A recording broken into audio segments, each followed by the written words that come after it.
Muy buenas noches a todos ustedes, soy el abogado Héctor Becerra Orefice y nuevamente les doy la más cordial bienvenida a su programa Justicia para Todos.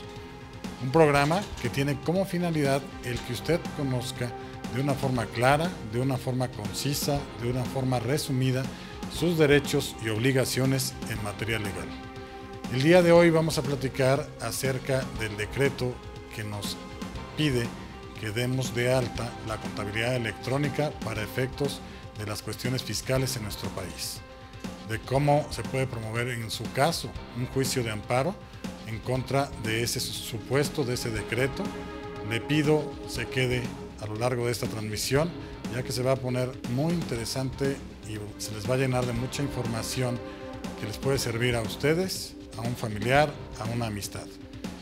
Síganos después de esta pequeña pausa comercial. Muchas gracias.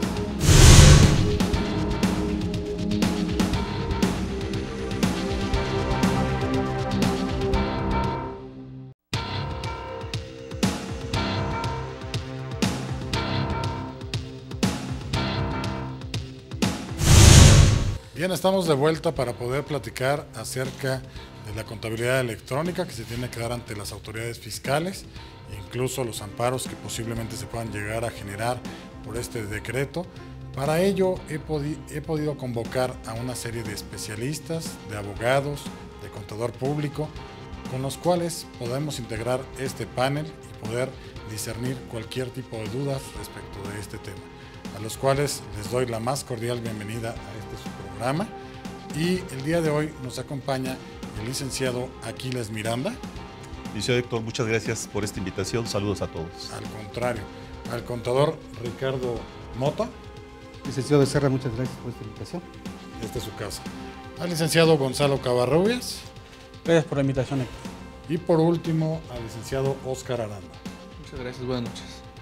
Bien, pues para poder entrar de lleno a este tema del amparo contra la contabilidad electrónica, primero yo quisiera saber cuándo fue que salió este decreto que nos impone a nosotros como gobernados el que tengamos que dar de alta en cuestiones electrónicas la contabilidad electrónica de nuestras empresas, de nosotros como personas físicas, y que se las tengamos que enseñar totalmente al SAT, a la autoridad hacendaria, a efecto de que ellos puedan cruzar, digamos, la información y que podamos darles toda nuestra contabilidad, nuestros activos, nuestros pasivos, todo lo que conlleva a ello. No sé si el licenciado Aquiles nos pueda señalar a partir de cuándo fue que se dio esta disposición, este decreto como tal. Sí, como no, con gusto, licenciado Héctor. El 9 de diciembre del año pasado se publica en el Diario Oficial de la Federación el decreto que reforma, adiciona y deroga diversas disposiciones propiamente en materia de Código Fiscal de la Federación. Bien. Y para el caso que nos ocupa, fueron diversas normas, entre ellas el artículo 28 y en específico la fracción tercera y cuarta. Esta fracción tercera, palabras más, palabras menos, nos dice que se tendrá que llevar como obligación de los contribuyentes la contabilidad en forma electrónica.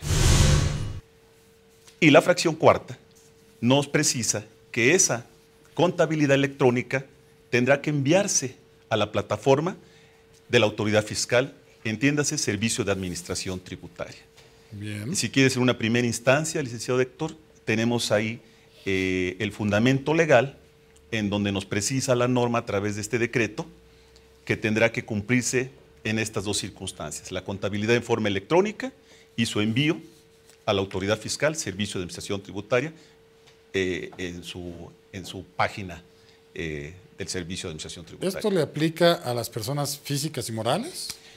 Interesante pregunta, licenciado Héctor, porque ha habido por ahí cierta discusión al respecto. Considero que también derivado de la tardanza, desde mi perspectiva, en que se han expedido las reglas de miscelánea fiscal. Claro. Esto es, la miscelánea fiscal que va a regular lo que establece este artículo 28, su fracción tercera y cuarta, se publica el 30 de diciembre del 2013. Bien. Y señala en sus artículos transitorios, en particular, si no mal recuerdo, es el 40 y te preciso exactamente, 43º, nos precisa que para efectos del artículo 28, su fracción tercera y cuarta, entrará en vigor a partir del mes de julio del 2014. No nos dice si es para personas físicas y morales, y bueno, donde la ley no distingue, se entiende que es para todos los contribuyentes, es decir, personas físicas y morales. Bien. Sin embargo, esta resolución miscelánea, licenciado, y como seguramente el teleauditorio lo sabe, conocedores en la materia fiscal, y si no, pues bueno, aquí se los comentamos, a través del año va sufriendo diversas modificaciones, reformas, adiciones y derogas.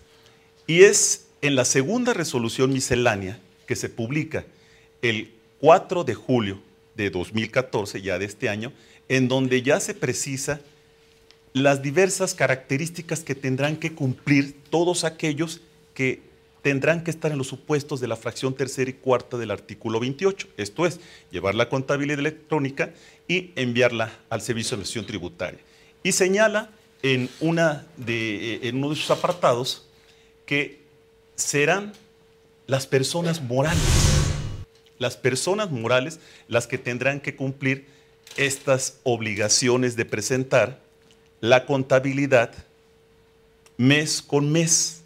Es decir, O sea, mes con mes tengo que darlo de alta en los portales de Hacienda, mi contabilidad electrónica. de hecho, el Servicio de Administración Tributaria ya contempla el registro federal de contribuyentes de todos los contribuyentes que tributan para la hacienda pública. O sea, es cambiar de sistemas de papel, de sistemas que anteriormente se daban, ya todo a electrónico, y la diferencia va a ser que se lo hago saber totalmente a la autoridad hacendaria este tipo de cuestiones. Así es. Y tendremos entonces, como persona moral, que remitir la contabilidad en los términos que me dicen las reglas, Ajá. en particular esta segunda miscelánea. Quiero adelantar un poquito, licenciado Héctor, que posteriormente se publica una tercera resolución miscelánea, en donde se especifican otras fechas de presentación de esta contabilidad.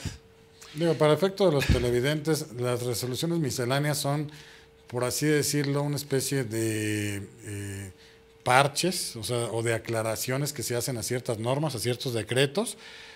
No sé si tengan el rango de un reglamento, una circular, digamos, más sin embargo se tienen que cumplir porque son aclaraciones que hacen las autoridades que emiten este tipo de misceláneas, ¿no? Como tal.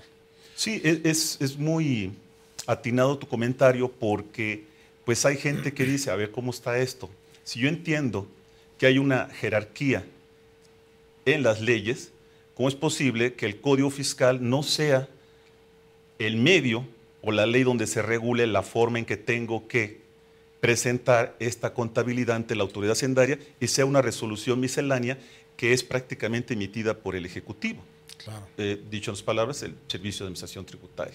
Entonces, ya la Corte ha tocado este punto y ha considerado que esto es constitucional, pero no deja de causar controversia esta situación. Desde mi personal perspectiva, yo pienso que en tanto una resolución miscelánea no afecte a los elementos del tributo, como son el sujeto, objeto, base, tasa o tarifa, podría yo pensar que se considera legal. Bien. Pero en el momento en que afecta la tributación, pues yo creo que se viola el principio de reserva de ley, que además está establecido en nuestro artículo 31, fracción cuarta de la Constitución Federal. Ahora, ¿qué pasa? Se tiene que dar de forma mensual. ¿Qué día en específico se tiene que dar? O sea, el 31, a mediados, el día 17. ¿Qué día se tendría que subir esta contabilidad? Sí, la misma resolución miscelánea nos señala que tendrá que presentarse mensualmente esta contabilidad. ¿En qué fechas? No lo señala en unas reglas, en particular la 12817. Muy complicado. Muy complicado, porque A veces en el argot ya decimos 12, 8, 8, 17, 12, 8, 18, 12, 8, 19, porque bueno, si te especifico a lo que refiere cada punto, creo que nos parecen vamos a... jugadas de fútbol americano, digamos. un poco así. Entonces nos dice que según el tipo de contribuyentes para personas morales tendrá que presentarlo a más tardar el día 25 del mes inmediato posterior y las personas físicas a más tardar el día 27 del mes inmediato posterior. ¿Sí? Ahora, ¿qué pasa si yo quiero complementar o tuve errores en mi contabilidad? ¿Lo puedo arreglar o no? ¿Cómo lo puedo llevar a cabo? Desde luego, eso es muy normal que suceda. La autoridad te dice que esa información que se tendrá que enviar por buzón fiscal, por buzón tributario, perdón, por ¿Qué buzón es esto del tributario. buzón tributario? Es otra cuestión también relevante que además yo creo que en el transcurso de esta charla se va a platicar por los compañeros. También está siendo objeto de impugnación en demandas de amparo. Este buzón tributario surge también a partir de este año fiscal, licenciado Héctor. Es el 17, si no me recuerdo, 17-letra K, la que establece ahora el que surja este buzón tributario. ¿Y qué es este buzón tributario? Es la comunicación que va a haber entre el contribuyente y la autoridad. Bien. La autoridad, cualquier comunicado que nos quiera enviar una resolución, por ejemplo, un requerimiento, lo hará a través del buzón tributario. Digamos que es un correo electrónico. Tiene que ser manejado a través de un correo electrónico. Cualquier comunicación que mandes tendrás que contar con tu firma electrónica para que pues quede autorizado que tú eres la persona la que está remitiendo sí, por o la que supuesto. está recibiendo, digamos. Tanto la autoridad como particular contribuyente debemos tener esa certeza de que estamos tratando con la autoridad y persona respectiva. La forma de identificarnos es a través del particular de la firma electrónica y el servicio de administración tributaria pues es utilizando los canales que se precisan a través de su página de internet. Bien. Ahora, bueno, en el supuesto de que yo quisiera complementar la contabilidad o aclararla porque tuve algún error y todo, supongo que también se puede realizar. Sí, por supuesto. En particular en la regla 2817, voy a decirlo así, no decir número por número, licenciado Héctor, nos señala que cuando estos archivos con los que se manda esta información a través del buzón fiscal, a través del buzón tributario, contengan errores informáticos, se podrá realizar la corrección dentro del plazo de 3 días hábiles contados a partir de que surta efecto la notificación del referido aviso. Bien, el contribuyente corrija dicha situación y los envíe. Si me permites precisar nada más este punto que es interesante, licenciado Héctor. En caso de no enviar los archivos corregidos dentro del citado plazo, que ya dijimos que son 3 días, se tendrán por no presentados. Y esto, si quieres, lo podemos ver más adelante por las implicaciones que puede traer. Bien, vamos a una pequeña pausa comercial y seguimos platicando acerca de esto del buzón tributario y la parte de las aclaraciones que se pueden hacer a la contabilidad electrónica. Vamos a una pequeña pausa. Muchas gracias.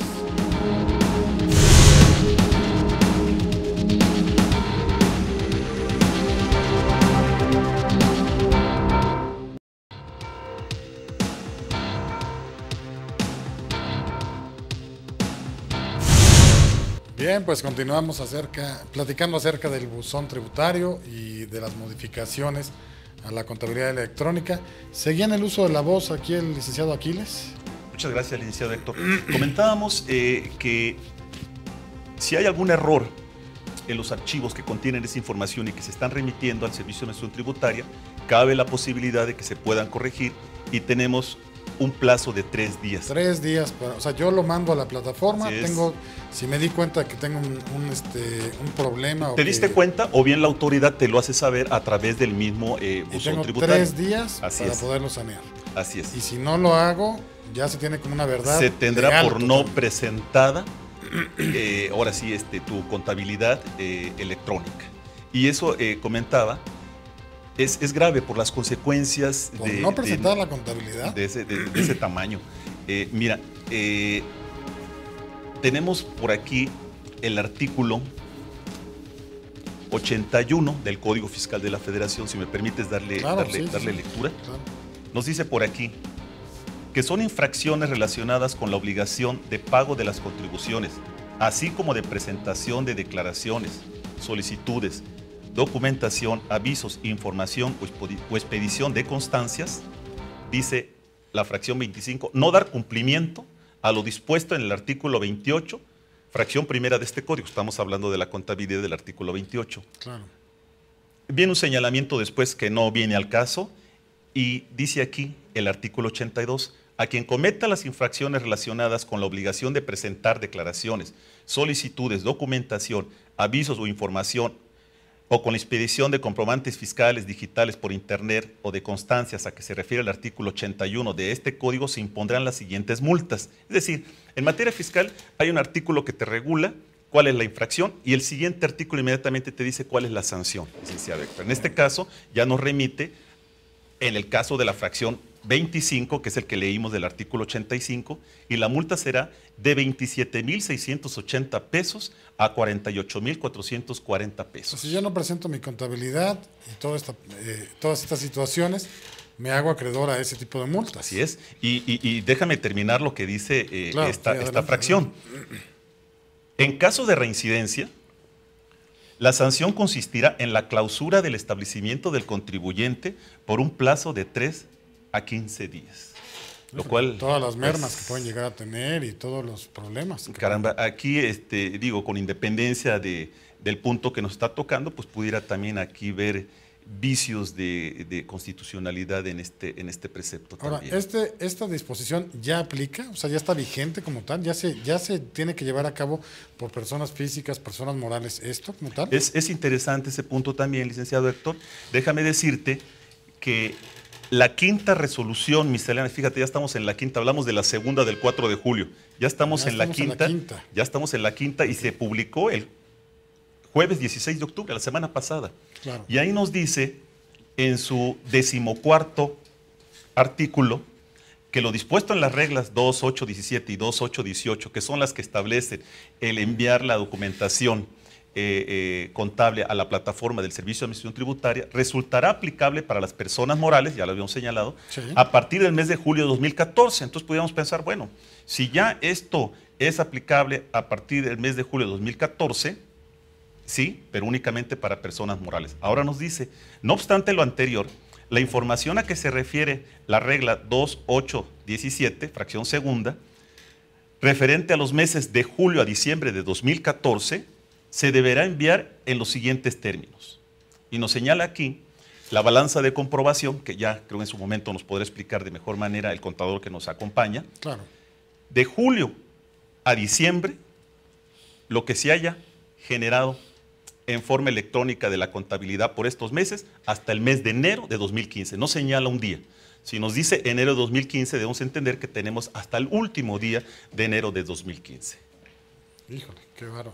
Ahora, el licenciado Gonzalo Covarrubias nos había platicado hace ya algunos días referente a que pues hay cuestiones que materialmente no se pueden llevar a cabo, porque si ya estamos obligados todas las personas físicas y en su caso las personas morales a dar este tipo de contabilidades de forma electrónica ante la autoridad, en este caso el SAT, pero ¿qué pasa con las personas que viven pues en zonas muy apartadas, en zonas marginadas, que no tienen acceso a medios electrónicos para poderlo llevar a cabo? No sé si nos quiera abundar en este sentido. Bueno, la plática que sostuvimos hace un par de semanas, si no mal recuerdo, de manera muy informal, me acuerdo que estábamos platicando especialmente la situación de las asociaciones religiosas. Claro. Porque muchas de las asociaciones religiosas que están actualmente operando en el país, desgraciadamente se encuentran en zonas demasiado marginadas. Un ejemplo, la Sierra Tarahumara, pues en algunas regiones de Guerrero, donde ya no hay ni siquiera cómo llegar a esos lugares. Sin embargo, esas asociaciones religiosas sí llevan su contabilidad. Sin embargo, en ocasiones se les complica llevar a cabo los registros de manera electrónica. Sí. Por varias cuestiones. O sea, el número de días que tienen que caminar para llegar a la primera región, etcétera. Y en esa cuestión, o sea, legalmente, ¿qué les aplicaría a estas personas? O sea, que no pues, cumplan que todo el tiempo multas. Legalmente tienen que cumplir. Legalmente tienen que cumplir. Nada más de que en el sentido que quieren ellos evitar el pago, por decirlo así, en el momento que se marca por la ley, pues tienen el problema. Sí, adelante, contador. Es muy importante entender los cambios o por qué se dio esta situación de la contabilidad de esta manera. Bueno, esto es orientado por la OCDE, que nos rige. México está como integrante de la OCDE. Es una cuestión internacional, ¿no? Una organización. Sí, la Organización de Cooperación y Desarrollo Económico. Claro, para efecto de los televidentes. Y ahí vamos, ¿no? Ahora, Hacienda está haciendo mucho esfuerzo. Tenemos que entender que la economía más importante está aquí en el DF y en el Estado de México. Bien. Eso lo tenemos que ver muy claro. Entonces, de alguna manera, a lo mejor puede ser una resolución a darle a la gente que vive en zonas rurales o marginadas o algo, más tiempo. Pero también hay que entender el caso del portal de Hacienda, que también la pregunta que haríamos, ¿sería suficiente la capacidad del portal de Hacienda que hemos tenido como contadores problemas para subir esa información? Usted, al ser contador público, digo, a diferencia de los demás panelistas que son abogados, usted nos puede hablar exactamente de la vivencia que tiene con este tipo de problemas, ¿no? Porque... Sí. Y aparte en la Ciudad de México, CEO Becerra, tenemos que entender, la economía de México, el 90% es PYME. Claro. Hace rato lo hablamos, igual, ¿cómo? Pequeñas y medianas empresas, digamos. ¿Cómo vamos a dar de alta una PYME? De entrada, el contribuyente dice, bueno, ¿cómo me va a dar de alta? Ahora con los cambios, y estamos viendo un país con tantos cambios en leyes, es bueno, ahora aparece el régimen de cooperación, aparece, como decía bien el licenciado, ¿cómo lo voy a hacer? El mismo portal de Hacienda dice, registran mis cuentas y ya con eso ya cumpliste. O sea, hay tantas cosas que ahorita están siendo muy volátiles como para decir, a ver, nosotros contadores vamos a estar muy tranquilos, ver qué nos pide, qué nos solicita, integrar información, decía bien la balanza de comprobación, el catálogo de cuentas, y en una conferencia... ¿Todos los estados financieros sí hay que subirlos? Sí, hay que entregarle, no estados financieros, sino la balanza de comprobación, que es muy diferente el término. La balanza de comprobación son los saldos que refleja el ente económico o la persona física o moral a finales de cada mes. Bien. Aunado es diferente a la información financiera o los estados financieros. Pero bueno, aquí más que nada el problema es la actualización que el contador debe generar, porque ya hay programas que lo tienen que subir. Ahorita la pregunta es la capacidad que tiene la autoridad para recibir toda esta información, porque no se les puede caer el sistema. Se ha caído. Hemos estado trabajando y mandando información y no tiene la capacidad el sistema de Hacienda para poder generar esto. Por eso salen las resoluciones. Hay misceláneas que ya veo que van en la quinta o sexta. Y siguen avanzando y siguen. ¿Por qué? Porque, digo, ¿qué va a hacer la autoridad? Vamos a estimar cuántas.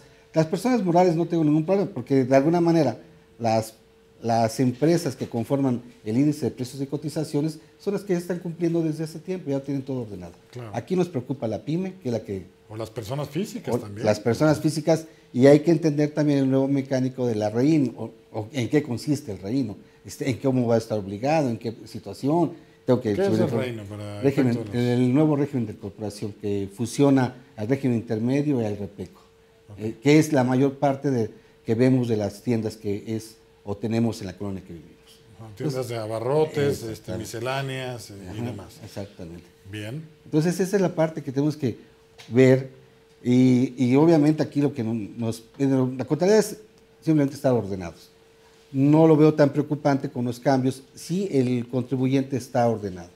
Si no está ordenado va a tener una transición muy difícil porque tendrá que tener todos sus registros al día. Y si no, la autoridad le va a pedir que cumpla con esa obligación. O sea, para efecto de los televidentes, primero que nada es tener bien clara su contabilidad, claro, muy bien asentada, independientemente de que sea electrónico, o sea en papel, o sea como lo estén llevando a cabo. Pero el segundo supuesto que usted plantea es que usted como contador se encuentra en el problema de que manda la contabilidad y no se da abasto el sistema, la plataforma, claro, por parte de la autoridad hacendaria, de que no la pueden recibir o la rechazan o se cae el sistema o este tipo de cosas. O la gente que no tiene una computadora va a las oficinas de Hacienda y no hay espacios para poder ocupar una computadora y generar... O sea, sí hay la oportunidad de que personas físicas o representantes de personas morales puedan acudir ante Hacienda y desde ahí se les facilita el que pueden mandar su misma contabilidad electrónica en archivos digitales. Sí. Y ahí mismo pueden generar su factura electrónica. O sea, sí ha sido agradable esa situación, pero yo creo que la autoridad no consideró el volumen o la demanda que tiene de usuarios. Esa situación es la que tiene que empezar a trabajar, de tener una mejor infraestructura para que todos... La idea es que cumplan.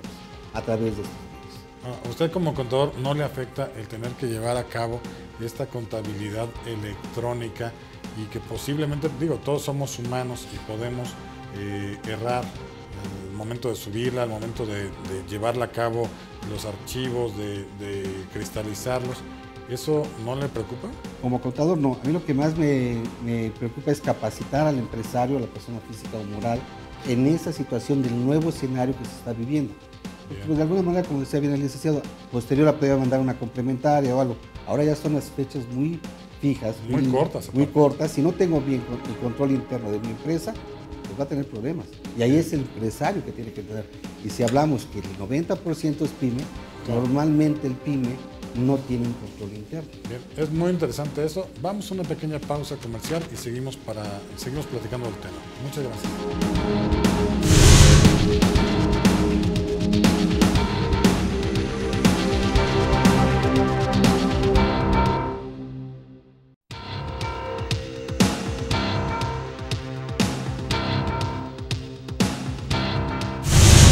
Bien, pues continuamos platicando acerca de la contabilidad electrónica.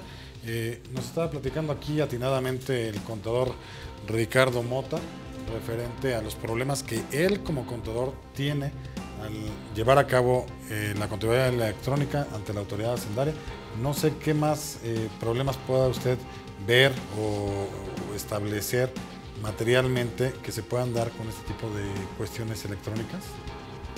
La experiencia que me da en manejar, administrar la información de personas físicas y morales es simplemente el tiempo, que por lo menos hasta diciembre tenemos el día 17, mandar la información financiera del mes anterior. A partir de 2015, pues los plazos se acortan mucho. Pues tenemos que tener todo el control bien dado para subirla, entregarla.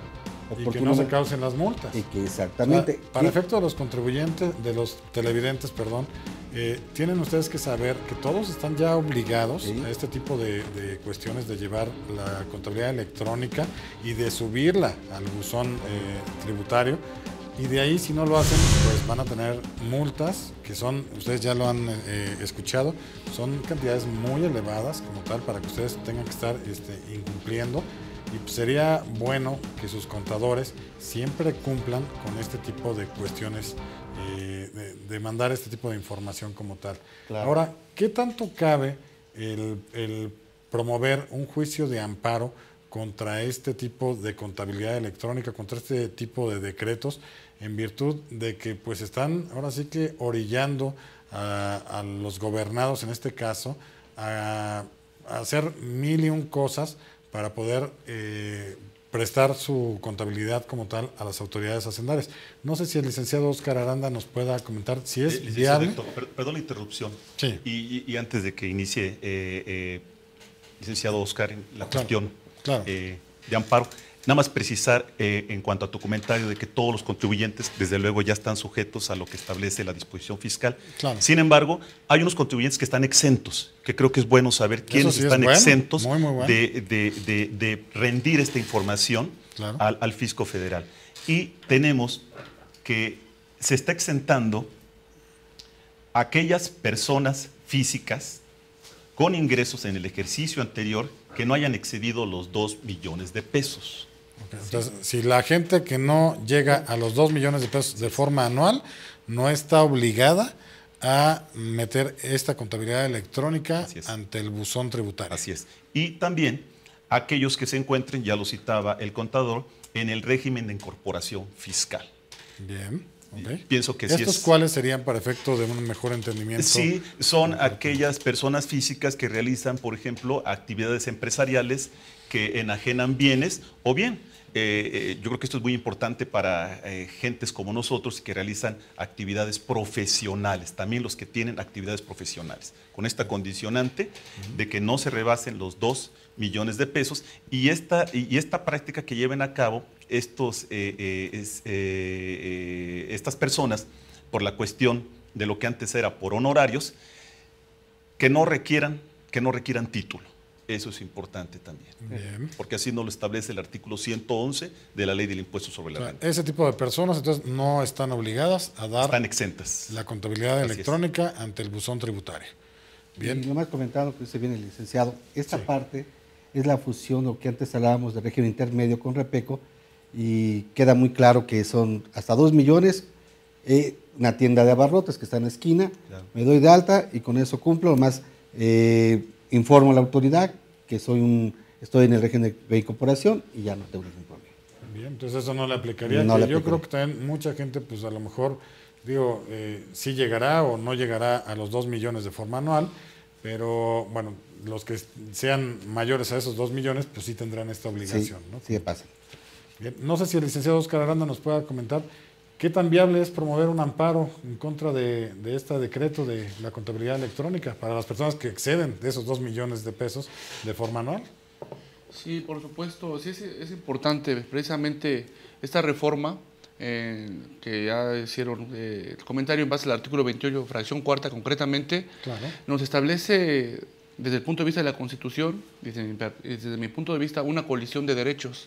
Primeramente tenemos el derecho de, bueno, que es una norma social y precisamente que el Estado, la sociedad está interesada en que todos contribuyamos al gasto público de la forma proporcional y equitativa, como lo establece el artículo 31, fracción cuarta de la propia Constitución, por un lado.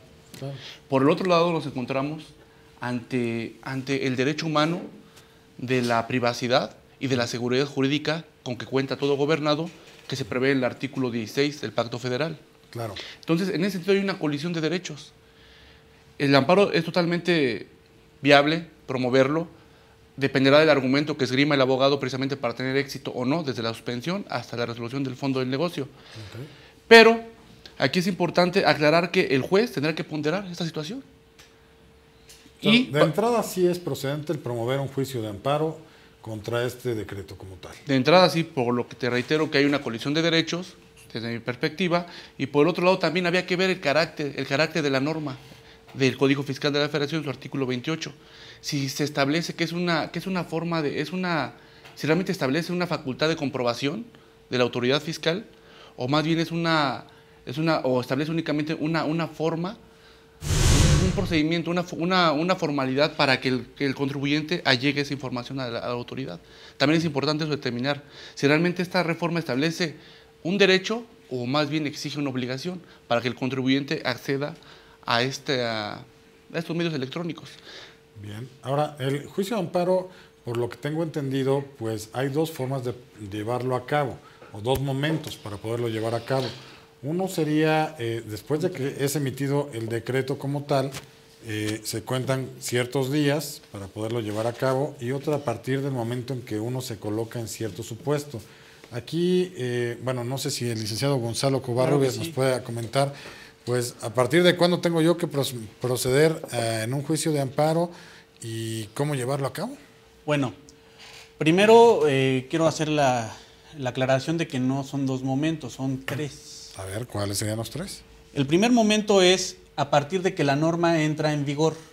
Okay. A partir de ese instante, a partir de la entrada en vigor, tenemos 30 días, que ahorita por lo pronto ya en este caso ya fenecieron en agosto. Claro. El segundo momento es cuando a partir del primer acto de aplicación contamos 15 días y lo impugnamos en amparo indirecto ante un juez de distrito. Lo mismo que tratándose de una norma autoaplicativa o que con la sola entrada en vigor afecta. Y el tercer momento es cuando agotados todos los trámites de los recursos y medios de defensa administrativos, al momento de que hay una sentencia por parte del Tribunal Federal de Justicia Fiscal y Administrativa, impugno en amparo directo. Y en este caso el amparo será del conocimiento de un tribunal colegiado de circuito. Claro. Esos son los 3 momentos. Ahora, estaba hace rato platicando con Óscar si era viable o procedente el amparo. Bueno, de entrada, sí es procedente el amparo. Fundado, bueno, eso ya lo determinará el tribunal. Existen todavía muchas dudas al respecto. Tan solo estaba escuchando hace unos momentos al licenciado Aquiles Miranda Silva, cuando decía, se viola desde su perspectiva el principio de reserva de ley. Muchos juristas están coincidiendo en ese sentido. Aquí el licenciado Óscar Aranda decía, se está afectando una serie de derechos porque están en colisión. Y yo me atrevería a decir, hay varias opiniones que dicen, ¿hasta qué punto yo puedo revelar cierta información cuando se pueden afectar normas de de protección de datos personales. Claro. Porque incluso se sostenía de que se estaba afectando la ley de protección de datos personales en posesión de particulares. Porque habla de que la información solamente será revelada a requerimiento de la autoridad judicial o administrativa. Aquí no media requerimiento. Claro. Entonces se decía, ¿hasta dónde yo puedo revelar cierta información? Ahora, un punto importante de lo que señalas es en el sentido de que si yo elevo mi contabilidad o la establezco en este buzón electrónico, esta información ya va a ser pública. Hay un principio que, en cuanto a la transparencia de los datos, que se establece, esta es una máxima que dice que hay una máxima de disponibilidad y máxima de publicidad. Atendiendo al artículo 6 de la Constitución, entonces cualquier persona podrá tener acceso a mis datos personales, a estos datos que yo ya presté, bueno, que ya di de alta. Que ya di de alta. Buzón tributario, entonces, de entrada ahí para mí hay una afectación a la privacidad de la persona, precisamente porque cualquier persona podría solicitar esa información atendiendo a estos principios y al artículo 6 de la Constitución. Sin embargo, aquí también entraríamos en un debate. O sea, por eso es tan hermoso este tema. Hay ocasiones en donde yo me atrevería a decir, ¿y qué pasa cuando el SAT tiene esos datos personales ya en posesión? Entonces ya entramos al cobijo de otra ley, que es la ley de protección, es la ley Federal de Transparencia y Acceso a la Información Pública Gubernamental, que también prevé normas de protección de datos. Entonces, también la autoridad se encuentra obligada a proteger ciertos datos. Pero hay una situación muy importante de entender, no sé, yo no soy, por mi parte es contable, ¿no? Claro. Me gustaría preguntarle a los abogados, porque cuando tú te das de alta, o vas a darte de alta en Hacienda, das de alta, te registra, el nuevo procedimiento de Hacienda es información muy confidencial, generas tu firma electrónica, datos muy confidenciales, pero nomás de acuerdo a una resolución o una información de Hacienda, nomás va a informar de los contribuyentes incumplidos, más no de los contribuyentes cumplidos, y aparte nadie puede entrar a tu buzón o a tu información si no se identifica a través de la firma electrónica. O sea, ahí sí está protegida, la autoridad protegió al contribuyente. Bien, vamos a seguir platicando del tema. Vamos a una pequeña pausa comercial y regresamos. Muchas gracias.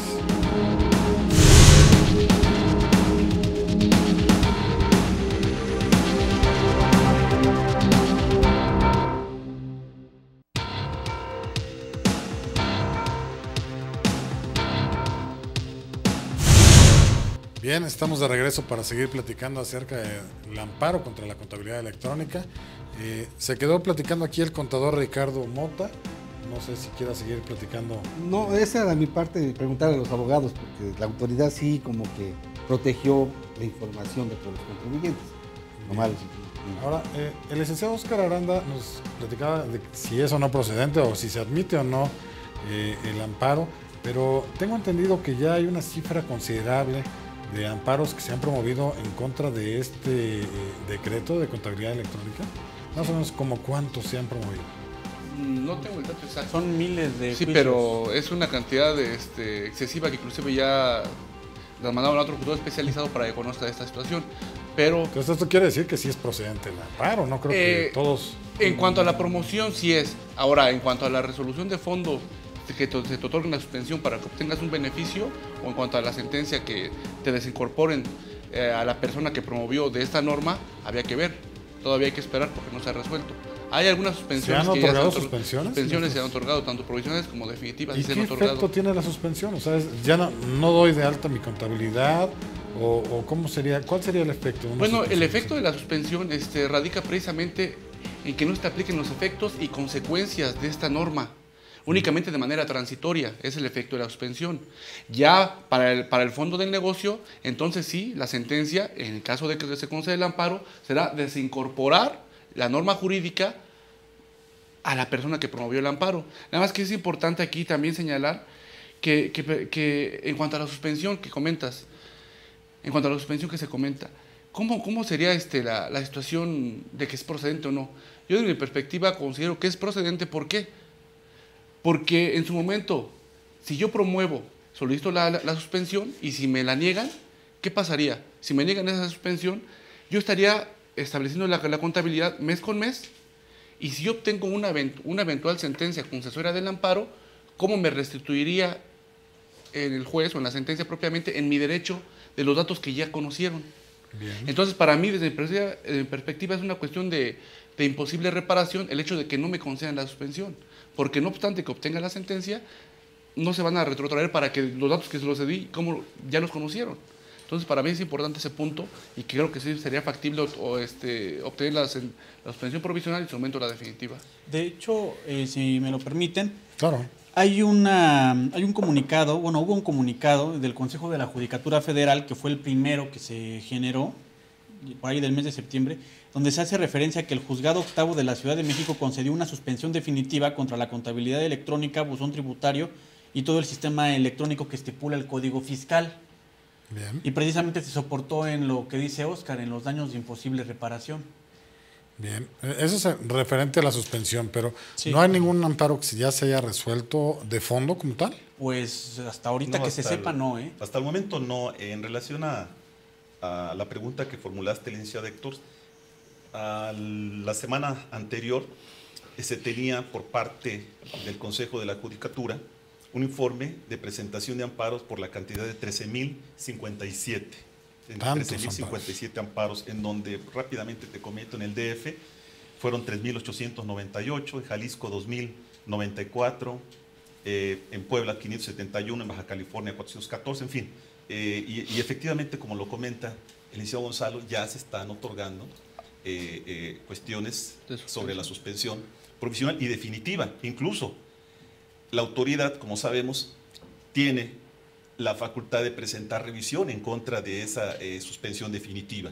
Y no obstante ello, ya te puedo comentar que 5 tribunales colegiados en materia administrativa han confirmado estas sentencias definitivas, lo cual, y en términos de lo que dijera el ministro en retiro, Góngora Pimentel, en su artículo aquel de donde se tomó esta apariencia del buen derecho, Claro. pues en primera instancia yo diría, si ya jueces en ese, discúlpame la expresión, echarle un vistazo a cómo está el planteamiento hecho en la demanda y considerar que esa apariencia del buen derecho es tan factible para que se otorgue esta Se suspensión. podría anunciar, digamos, que Efectivamente, a ese punto voy. Como que es un anuncio. de Es que un a lo anuncio. mejor posiblemente, Ahora, posiblemente, de fondo a que pueda se- ser que se conceda Claro, el sí, amparo. De hecho, la suspensión definitiva del acto reclamado, lo ha dicho la propia jurisprudencia, es una manera de adelantar, por así decirlo, los efectos del juicio de amparo. Claro. Ahora, analizando esta situación, adelante. Sí, sin embargo, yo me atrevería también a discrepar un poco de esa postura, pero por lo general, cuando hablamos de una suspensión definitiva, pues también debemos atender a la naturaleza del acto mismo. En este caso es una norma general. Al hablar de una norma general, sí se deben analizar varios aspectos de constitucionalidad, aunque sea de manera previa, para poderse conceder una suspensión definitiva del acto reclamado. Sin embargo, también cabe la posibilidad de que el juez nada más haya atendido a la imposibilidad de la reparación de los daños, al peligro en la demora, y simplemente de que si en dado caso negara la suspensión, los daños ya no se podrían reparar o restituir a la parte quejosa. O sea, hay dos posibilidades. Sin embargo, como lo dice bien el licenciado Aquiles Miranda, la más probable es de que se haya analizado una semblanza constitucional del acto reclamado de manera provisional sin prejuzgar sobre el fondo del asunto. Claro, porque eso lo tienen prohibido, incluso los jueces de distrito, al divulgar, pues ¿en qué sentido irían? Pero si hay una razón, pero hay una probabilidad, si ya otorgaron la suspensión, Muy alta, digamos. hay una probabilidad sobre que casi te van a otorgar el amparo. Había que ver también, les reitero, con la norma, este artículo 28, en el sentido de que me dice, que yo tengo que ingresar esta contabilidad de manera electrónica, pero también la propia Constitución y disposiciones del Código Fiscal de Defracción no fueron, evidentemente no fueron derogados, dicen que se puede hacer también por medio de visitas domiciliarias o por revisión de gabinete. Entonces, el hecho de que yo no establezca mi revisión o no la lleve a cabo como lo maneja esa nueva reforma, no quiere decir que no voy a contribuir. Hay otras formas de fiscalizarme. Claro. Hay otras formas, y ahí está. La propia Constitución lo establece y el Código Fiscal. Hoy por hoy, entonces, todavía no se ha resuelto nada de fondo. Digamos, es un tema todavía que estamos viendo cómo se coloca. Claro. Hay posibilidades de promover, bueno, Por supuesto. Obviamente se puede acudir al juicio de amparo, pero no se sabe todavía el sentido que se puedan Claro, llegar a pronunciar. pero si partimos sobre los antecedentes que ya están comentando los abogados y desde el punto de vista que la norma me dice, oye, es por materia electrónica y la Constitución me dice que es por vía de visita domiciliaria y el Código Fiscal que puede ser por Hay revisión de diferentes gabinete, mecanismos para poder yo creo llegar a que eso. yo creo que la propia norma se está extralimitando, está yendo más allá de la Constitución y del propio Código Fiscal de la Federación. Entonces, precisamente para poder decir de que únicamente materia electrónica, pues no, hay otros medios. Entonces, Ahora, aquí el contador Ricardo Mota, ¿a usted qué le gustaría más? ¿Que siga la contabilidad electrónica o mejor que no se lleve a cabo? No, a mí me gustaría que sí se siguiera la contabilidad electrónica porque ¿Le facilita más su labor? o no se aparte la de facilita? la labor, digo, ya es muy claramente transparente y ágil registrar la información financiera de una empresa, pero también es importante que en este caso el contribuyente tenga muy buena asesoría con su contador y abogado, porque yo no soy experto en amparo, pero todo esto viene dirigido de la OCDE y son cambios que el país necesita. Se está modernizando, exactamente, digamos. y lo veo muy difícil que, digo, simplemente las empresas que conforman el índice de precios y cotizaciones ofertan o informan su información financiera pública y no tienen ningún problema. Lo único es que si se moderniza la sociedad, lo cual es bueno, pero sí que lo hagan de una forma legal, de una forma constitucional, Ahora, porque si no, pues se van a bueno, vulnerar Ahora, derechos. aquí hay otra cosa. Lo acaba de referir el licenciado Aquiles Miranda, lo acaba de referir el licenciado Aranda. El problema no es tanto la forma en la que se pretende llegar al fin lícito. El problema es que no sigue el principio de reserva de ley. Bien. Ese es el O problema. sea, si lo ajustaran la no. normatividad, sí podría... Además de que el propio artículo 16 establece que debe ser por mandamiento escrito, por medio de escrito fundado y motivado. Sí. Y o sea, de- se tiene que requerir por Sí. de un escrito. Sí, exacto. Y aquí es por vía electrónica. Aquí el problema es de que se están siguiendo medios no autorizados por la ley, que en este caso es la ley suprema, que es la Constitución, para perseguir un fin lícito que es el del pago de las contribuciones, el de lograr esa contribución. Porque se está buscando a través de una resolución miscelánea lograr el fin de la recaudación de los impuestos. O sea, aquí el problema no es tanto el fin, No el es el problema fin. es cómo lo están queriendo lograr. O sea, el camino no es el Ahora, adecuado. Si esto lo establecieran en el Código Fiscal, ahí sí ya estaríamos hablando de un principio de reserva de ley. Bien, ok. Pero había que ver también o sea, si lo que persigue esta reforma es realmente, es únicamente facilitar el cumplimiento el verificar el cumplimiento de los contribuyentes en cuanto a las contribuciones fiscales. Y había que ver si ese fin, únicamente el verificar justifica el acto. Si es suficiente motivación para que te puedan requerir en ese sentido. Había que ver si únicamente con la justificación de facilitarlos. En cuanto a la autoridad fiscal, había que ver también si es suficiente esa motivación. Pues ya tendremos que ver en un futuro si las autoridades federales conceden o no los amparos, ver el efecto que le dan a esa concesión de amparo y bueno, ahora sí ya llegar a una premisa en fijo, ¿no? O sea, ya a una verdad legal como tal referente a esa parte. Por lo pronto pues estaremos muy a la expectativa y seguramente en próximos programas ya que se resuelvan este tipo de amparos podremos ya hablar de cosas más en concreto concretas. como tal, ¿no? Bien, pues creo que se ha agotado suficiente el tema del amparo contra la contabilidad electrónica. Ustedes televidentes pueden acudir sin ningún problema a este tipo de amparos. Incluso les podemos recomendar y que han aparecido a lo largo de la transmisión un despacho, una firma legal en la cual los pueden asesorar referente a este tema, incluso promover si es necesario este tipo de amparos. No me resta más que agradecerle a los panelistas que nos acompañaron a esta transmisión. De igual forma agradecerle a la producción por la emisión del mismo. Y bueno, pues nuevamente agradecer al patrocinador que nos otorgó estas majestuosas flores, este majestuoso arreglo floral, el cual aparecen sus datos en la pantalla como tal, donde pueden ustedes encontrar este tipo de arreglos que son una belleza natural. De igual forma agradecerle a ustedes televidentes el que nos hayan acompañado en este programa, que pasen una excelente noche. Espero que nos acompañen la próxima semana en la emisión de este programa. Y recuerden nuestro lema: la justicia es ciega, nosotros no.